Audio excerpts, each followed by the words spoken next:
So, wir sind hier in Lörrach und bereiten jetzt die Aufnahmen für Blackmail vor. Im Hintergrund sieht man quasi Sinfonietta, Titus Engel am Pult. Wir haben schon ca. 8 Minuten aufgenommen und gehen jetzt an den Schluss der ersten großen Szene in dem Film. Hier sehen wir das Bild und hier sehen wir das Orchester.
Großartigen Orchester und links an meiner Seite ist der Komponist Moritz Eggert des heutigen Abends. Es ist ja, der Entscheidungsprozess war sehr, sehr schön für mich, weil wir haben ja gemeinsam entschieden, dass wir hier sowas mit Filmmusik machen wollen, aber es gab tatsächlich, und das finde ich als Komponist natürlich ganz toll, eine Auswahl von Filmen, die ich hätte nehmen können, aber ich habe dann den Namen Hitchcock gelesen und es war mir sofort klar, dass das ist, was ich machen möchte. Als der Tonfilm aufkam und auch noch vor den Tonfilmen haben sehr, sehr berühmte Komponisten wie Schostakowitsch, Prokofjew haben Filmmusiken gemacht für die Regisseure der Zeit. Und das ist heute ein bisschen anders, es ist ein eigenes Geschäft. Und ich habe deswegen nur so ganz klein bisschen Erfahrung so mit Filmmusik gehabt, aber natürlich ist dann ein Stummfilm gleich die volle Dröhnung, wie man so sagen würde, weil man da ja für alles verantwortlich ist, also für Bild, aber auch für das, was in dem Bild passiert, was zu sehen ist. Da kannst du auch noch ein bisschen was darüber erzählen gleich, wie das ist für dich als Dirigent.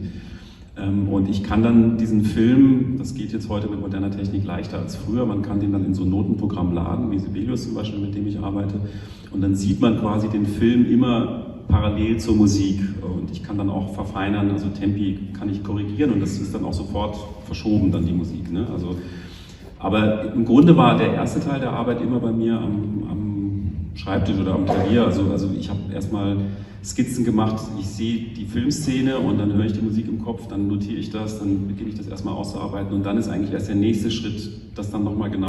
Zur Musik, also Sie werden später hören, es ist eine sehr intensive, emotionale Musik, die einen großen Anteil an Rhythmus, an Drive, an Energie hat, auch melodische Anteile. Die Figur in diesem Moment, was empfindet die? Das kann ich damit beschreiben. Viel mehr als jetzt nur mit Motiven und mit Melodie, wobei die auch eine Rolle spielen, aber das ist ganz wichtig. Also wenn Sie jetzt sich an Star Wars erinnern oder sowas, es gibt so ein Darth Vader-Thema oder so ein Imperiums-Thema und das erzeugt bestimmte Emotionen. Das ist aus der Perspektive jetzt vielleicht der konzeptionellen neuen Musik irgendwie ganz primitiv, aber ich finde das ganz besonders interessant, weil Musik natürlich irgendwie mit Emotionen zu tun hat. Und das heißt aber nicht, dass die Musik in Anführungszeichen tonal oder konventionell melodiös sein muss, ganz und gar nicht. Also ein berühmtes Beispiel ist, wenn wir jetzt schon von Hitchcock reden, die berühmte Duschszene aus Psycho, die eine extrem